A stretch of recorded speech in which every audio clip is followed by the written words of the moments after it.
Diploma Pendidikan Awal Kanak-Kanak semester Ogos-September 2024. Saya akan membuat video untuk subjek Sains Awal Kanak-Kanak DEC 2103. Saya akan menerangkan dan menjelaskan tentang penerokaan lawatan alam. Saya akan mulakan dengan pengenalan. Persekitaran yang baik dan menyeluruh dapat membantu kanak-kanak faham tentang proses pengajaran dan pembelajaran yang ingin dicapai. Melalui penerokaan alam, kanak-kanak dapat belajar melalui pengalaman. Dia dapat gunakan kelima-lima deria, imajinasi, kreativiti dan juga dapat menanam rasa cinta yang mendalam terhadap alam sekitar. Dalam masa yang sama, kanak-kanak belajar untuk rasa ingin tahu berkenaan dengan alam sekitar. Objektifnya pula, kanak-kanak dapat mengenali berbagai unsur alam seperti tumbuhan, haiwan serangga, air, tanah dan batu. Objektif kedua adalah kanak-kanak dapat belajar menghargai alam sekitar dan memahami kepentingan menjaga alam sekitar. Beralih pula kepada keselamatan ruang aktiviti. Yang pertama, pemeriksaan kawasan.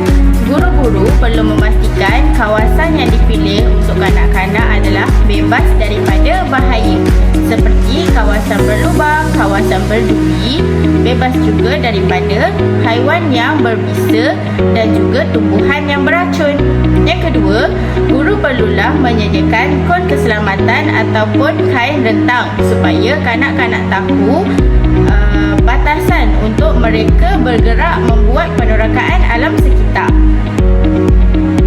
Yang ketiga, pastikan pakaian dan alatan yang disediakan adalah cukup untuk kanak-kanak melakukan aktiviti dengan bebas.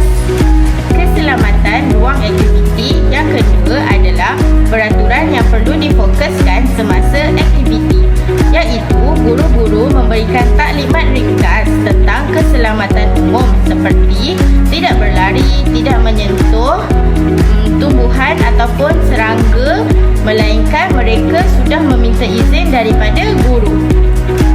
Pendidik perlulah sentiasa membawa peti pertolongan cemas supaya mereka dapat bersiap sedia menghadapi apa-apa jenis kecederaan.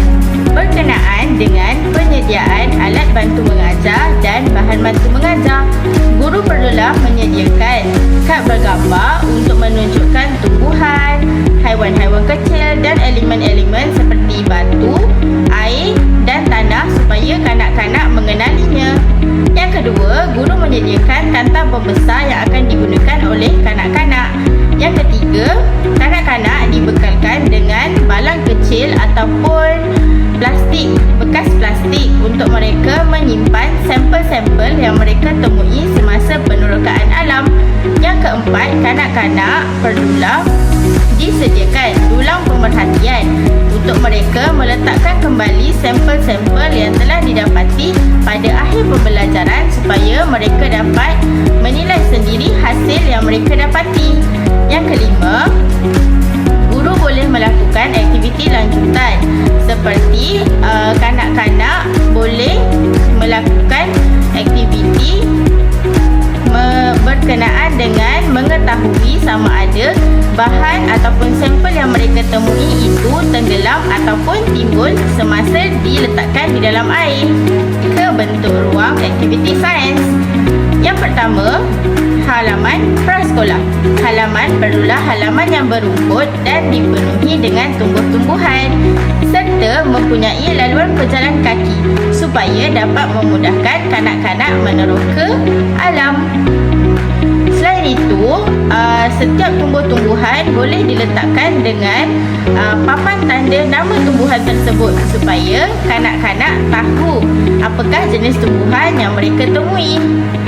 Yang ketiga, menyediakan tikar buluh supaya kanak-kanak dapat meletakkan sampel yang telah mereka dapati di situ. Zon eksperimen. Zon eksperimen ini adalah kawasan yang menjadikan kanak-kanak dapat mengumpul semula semua sampel-sampel sampel yang telah mereka dapati semasa aktiviti penerokaan alam. Ruang refleksi ini akan menjadi sudut seni kerana segala hasil kanak-kanak seperti lukisan daripada pemerhatian mereka akan ditampal dan dilekatkan di situ supaya kanak-kanak dapat menilai dan melihat sendiri hasil-hasil kerja mereka. Terdapat dua pendekatan pengajaran dalam sains yang digunakan, iaitu pendekatan inquiry dan juga pendekatan merekod. Pendekatan inquiry menekankan kepada pembelajaran konstruktivis di mana pengetahuan adalah daripada pengalaman dan proses pengalaman sosial kanak-kanak itu sendiri. Mereka diberi peluang untuk meneroka, bertanya soalan, membuat andaian dan mencari jawapan sendiri melalui pemerhatian secara langsung. Pendekatan inquiry ini juga bersesuaian untuk pembelajaran dalam kumpulan. Teori Jean Piaget iaitu teori perkembangan kognitif menyatakan kanak-kanak berumur 4 hingga 6 tahun sedang berada dalam peringkat praoperasi, iaitu mereka belajar melalui manipulasi objek sebenar dan pengalaman konkret yang menjadikan pengajaran dan pembelajaran inquiry sangat sesuai dengan tahap umur mereka. Pendekatan merekod digunakan untuk merekod prestasi pelajar kerana merekod ini membantu guru menilai sendiri pencapaian pelajar dan membimbing mereka untuk mencapai matlamat pembelajaran yang lebih berpusat. Merekod ini merupakan kaedah sistematik untuk mencatat perkembangan dan tahap pencapaian kanak-kanak supaya pendidik dapat menilai dan merancang pembelajaran susulan yang lebih bermakna. Di dalam konteks Reggio Emilia, aktiviti merekod dan mendokumentasi bermaksud proses mengumpul dan menganalisis bukti pembelajaran kanak-kanak melalui pelbagai cara, iaitu pengumpulan gambar, nota pemerhatian, hasil seni ataupun lukisan kanak-kanak, serta petikan kata atau soalan yang telah diajukan oleh kanak-kanak.